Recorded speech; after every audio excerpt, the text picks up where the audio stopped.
Hello दोस्तों, कैसे हैं आप लोग। मुझे उम्मीद है कि आप लोग अच्छे होंगे और अच्छे से पढ़ाई कर रहे होंगे। इस वीडियो में आपको बताने वाले हैं एनसीईआरटी क्लास 8th हमारी दुनिया चैप्टर 1 इकाई डी है, मतलब गो ऊर्जा संरक्षण अभ्यास से। इसके अंतर्गत जितने भी प्रश्न हैं सभी प्रश्न का उत्तर करेंगे अभ्यास के प्रश्न से। बहुवैकल्पिक प्रश्न पहला है, गोंडवाना कालीन चट्टानों में किस खनिज के भंडार मिलते हैं? पेट्रोलियम, कोयला, प्राकृतिक गैस, सौर ऊर्जा। गोंडवाना कालीन चट्टानों में किस खनिज के भंडार मिलते हैं? कोयला मिलता है, जो कि झारखंड में है। अगला है, कोयला का सर्वोत्तम किस्म कौन सा है? पीट, लिग्नाइट, बिटुमिनस, एंथ्रासाइट। इसका राइट आंसर हो जाएगा एंथ्रासाइट। कोयला का सर्वोत्तम किस्म कौन है? एंथ्रासाइट है। अगला क्वेश्चन है, सिंगरौली कोयला क्षेत्र किस राज्य में है? मध्य प्रदेश में, आंध्र प्रदेश में, झारखंड में, बिहार में। इसका राइट आंसर हो जाएगा मध्य प्रदेश में। सिंगरौली कोयला क्षेत्र मध्य प्रदेश राज्य में है। क्लियर है। अगला है, हुंगरी जन में किसका उत्पादन होता है? कोयला, पवन ऊर्जा, सौर ऊर्जा, पेट्रोलियम। इसका राइट आंसर हो जाएगा पेट्रोलियम। हुंगरी जन में किसका उत्पादन होता है? पेट्रोलियम का। क्लियर है। अगला क्वेश्चन है 5 में, पवन ऊर्जा उत्पादन से संबंधित क्षेत्र है? सांबा, तांबा, लांबा, इनमें से कोई नहीं। पवन ऊर्जा उत्पादन से संबंधित लंबा क्षेत्र है। क्या है? लंबा हो जाएगा इसका आंसर। अगला क्वेश्चन है, पूगा घाटी प्रसिद्ध है नौप के लिए, ज्वारीय ऊर्जा के लिए, कायना उत्पादन के लिए, पेट्रोलियम उत्पादन के लिए। कायना नहीं होगा, कोयला उत्पादन के लिए होगा। गलती से टाइपिंग हो गया है। कोयला उत्पादन के लिए। पूंगा घाटी प्रसिद्ध है नौप के लिए। किसके है? नौप के लिए। आगे है दूसरा, खाली स्थानों का उपयुक्त शब्दों से पूरा करें। पहला, कलपक्कम में डैश ऊर्जा का उत्पादन होता है। कलपक्कम में परमाणु ऊर्जा का उत्पादन होता है। अगला है, 1951 में देश में कोयला का उत्पादन डैश करोड़ टन हुआ। 1951 ईस्वी में देश में कोयला का उत्पादन 3.5 करोड़ टन हुआ था। अगला है, अंकलेश्वर में डैश का उत्पादन किया जाता है। अंकलेश्वर में तेल का उत्पादन किया जाता है। अगला क्वेश्चन है, मथुरा तेल शोधक क्षेत्र केंद्र डैश राज्य में है? मथुरा तेल शोधक केंद्र उत्तर प्रदेश राज्य में है। क्लियर है। अगला है, हीराकुंड जल विद्युत परियोजना डैश महानदी पर विकसित है? हीराकुंड जल विद्युत परियोजना महानदी पर विकसित है। क्लियर है। अगला क्वेश्चन है, सही मिलान कर लिखें। मोह पानी अंग नंबर हो जाएगा कोयला। रुद्र सागर पेट्रोलियम गौ नंबर। फरक्का ताप विद्युत हो जाएगा को नंबर मिलान। तारापुर परमाणु ऊर्जा तारापुर प्रसिद्ध है। ताता पानी सौर ऊर्जा के लिए प्रसिद्ध है। क्लियर है।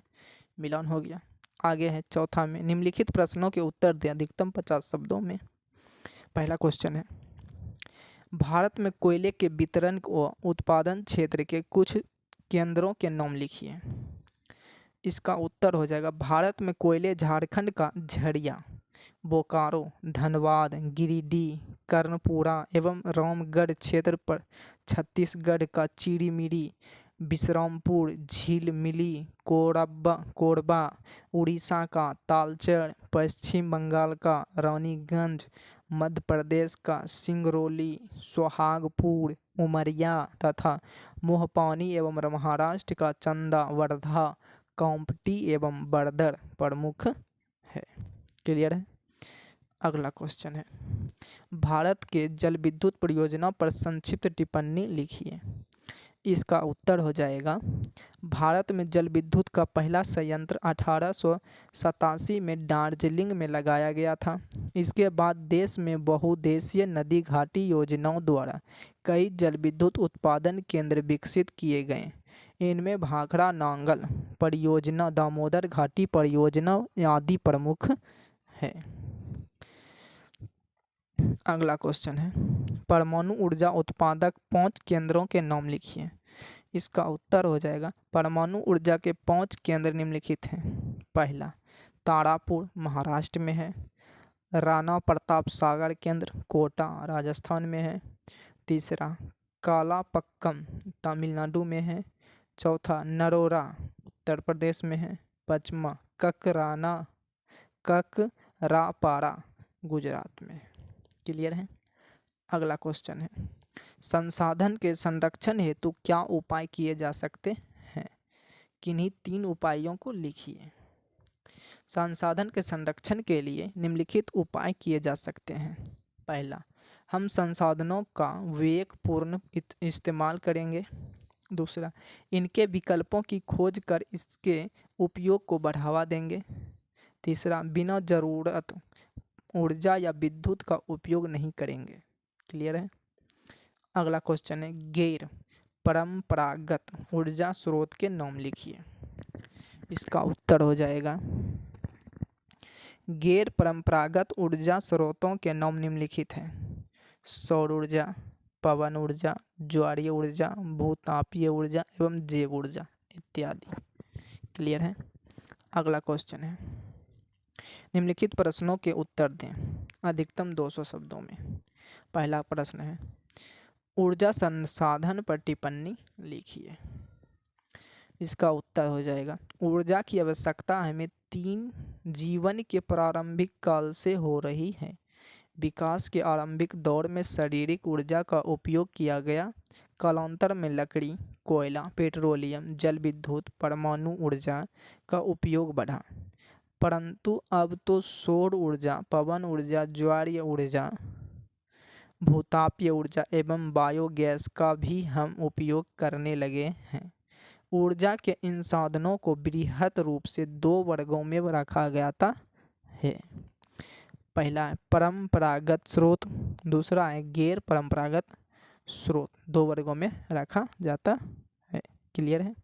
अगला क्वेश्चन है, भारत में कोयला के उत्पादन एवं वितरण का विवरण कीजिए। मतलब विवरण लिखना है। उत्तर हो जाएगा कोयला उत्पादक देशों में संयुक्त राज्य अमेरिका, रूस, चीन एवं भारत का स्थान प्रमुख है। कोयला उत्पादन में भारत में मुख्यतः गोंडवाना समूह की चट्टानों में कोयला पाया जाता है। कोयला भंडार का 98% हिस्सा गोंडवाना समूह में है। इस प्रकार के कोयले दामोदर, सोन, महानदी, गोदावरी, वर्धा नदियों की भ्रंश घाटियों में पाई जाती है। उत्पादक राज्यों में झारखंड का झरिया, बोकारो, धनबाद, गिरिडीह, कर्णपुर एवं रामगढ़ क्षेत्र, छत्तीसगढ़ का चिड़िमिरी, विश्रामपुर, झिलमिली, कोरबा, उड़ीसा का तालचर, पश्चिम बंगाल का रानीगंज, मध्य प्रदेश का सिंगरौली, सोहागपुर, उमरिया तथा मोहपानी एवं महाराष्ट्र का चंदा, वर्धा, कांपटी एवं बर्दर प्रमुख है। टर्शियरी कालीन कोयला असम, अरुणाचल प्रदेश, मेघालय, जम्मू कश्मीर में निकाला जाता है। टर्शियरी युग की चट्टानों में निम्न कोटि का कोयला पाया जाता है। लिग्नाइट कोयला का उत्पादक तमिलनाडु के लिग्नाइट बेसिन तथा राजस्थान, गुजरात एवं जम्मू कश्मीर में किया जाता है। 1951 में देश में कोयला का उत्पादक लगभग 3.5 करोड़ टन हुआ, जो 2007 में 45.6 करोड़ टन हो गया। क्लियर है। अगला क्वेश्चन है तीसरा, भारत के परंपरागत ऊर्जा स्रोत पर टिप्पणी लिखिए। इसका उत्तर हो जाएगा ऊर्जा के परंपरागत स्रोत सदियों से ऊर्जा प्रदान करते आ रहे हैं, परंतु ये स्रोत क्षयशील एवं अनवीकरणीय है। परंपरागत स्रोत के अंतर्गत कोयला, पेट्रोलियम, प्राकृतिक गैस, जल विद्युत इत्यादि को शामिल किया जाता है। इनमें जल विद्युत को छोड़कर सभी अनवीकरणीय स्रोत हैं। इन खनिजों का उपयोग एक बार हो जाने पर वे समाप्त हो जाते हैं। उनकी नवीकरण या पुनःचक्रण संभव नहीं होता है। कुल भंडार में से उपयोग की गई मात्रा हमेशा घटती जाती है, इसीलिए यह क्षयशील संसाधन है। क्लियर है। अगला क्वेश्चन है, भारत में पेट्रोलियम के उत्पादन एवं वितरण का विवरण लिखिए। इसका उत्तर हो जाएगा, भारत में पेट्रोलियम पहली बार 1866 में पता चला तथा 1890 में डिगबोई से पहली बार तेल मिला। इसके बाद 1959 में खंभात के क्षेत्र में और फिर 1975 में मुंबई हाई तेल क्षेत्र का पता चला। भारत में तेल उत्पादन की दृष्टि से असम, अरुणाचल प्रदेश, नागालैंड महत्वपूर्ण है। यहाँ डिगबोई, नहरकटिया, हुगड़ीजन, मोरान, रुद्रसागर, निगरू एवं बोरहोल्ला मुख्य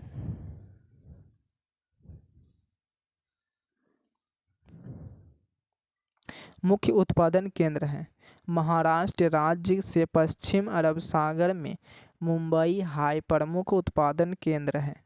यहाँ समुद्र में सागर सम्राट नामक एक जलमंच बनाया गया है जो तेल खनन का काम करने में मदद करता है। देश के पूर्वी भाग में कृष्णा, गोदावरी तथा कावेरी नदियों के बेसिन में विशेष रूप से नरीमौनन एवं कोविलकंपल में तेल मिले हैं। इसके अलावा पश्चिमी राज्य राजस्थान में वाडमेर बेसिन के मांगला क्षेत्र में तेल मिला है। क्लियर है। अगला क्वेश्चन है, ऊर्जा के गैर परंपरागत स्रोतों पर टिप्पणी लिखिए। इसका उत्तर हो जाएगा, वर्तमान समय में ऊर्जा के ऐसे कई स्रोत खोज लिए गए हैं जिनके भंडार असीमित हैं। ये कभी खत्म नहीं हो सकते हैं, इसीलिए इन स्रोतों को अक्षय स्रोत या नवीकरणीय स्रोत कहे जाते हैं। इन स्रोतों में सौर ऊर्जा, पवन ऊर्जा, ज्वारीय ऊर्जा, भूतापीय ऊर्जा एवं जैव ऊर्जा आदि शामिल है। भारत में प्रति वर्ग 20 मेगावाट सौर ऊर्जा उत्पन्न करने की क्षमता है। सोलर प्लेटों की सहायता से सूरज की गर्मी से उत्पन्न की जाने वाली ऊर्जा को सौर ऊर्जा कहा जाता है। इसका सबसे बड़ा संयंत्र गुजरात के भुज में लगाया गया है। पृथ्वी के अंदर प्रति 32 किलोमीटर की गहराई पर 1 डिग्री सेल्सियस तापमान की वृद्धि होती जाती है। इस दृष्टि से पृथ्वी के भीतर ऊर्जा या ताप संग्रहित है। इस ऊर्जा को विशेष तकनीक द्वारा पृथ्वी के ऊपर लाकर विद्युत उत्पन्न की जाती है, जिसे भूतापीय ऊर्जा कहा जाता है। हिमाचल प्रदेश के मणिकरण, लद्दाख के पूगा घाटी तथा मध्य प्रदेश के तातापानी में इसके संयंत्र लगे हैं। तेज बहते हुए पवन से ऊर्जा का उत्पादन पवन ऊर्जा कहलाता है। देश के गुजरात, तमिलनाडु, महाराष्ट्र, आंध्र प्रदेश, कर्नाटक में इसके दोहन की अच्छी संभावनाएं हैं। भारत में पवन ऊर्जा की उत्पादन क्षमता 50,000 मेगावाट है। गुजरात के लंबा में एशिया का सबसे बड़ा संयंत्र लगाया गया है। तमिलनाडु के तूतीकोरिन में भी पवन फार्म लगाए गए हैं। तटीय भागों में आने वाले ज्वार से पैदा की जाने वाली ऊर्जा ज्वारीय ऊर्जा है।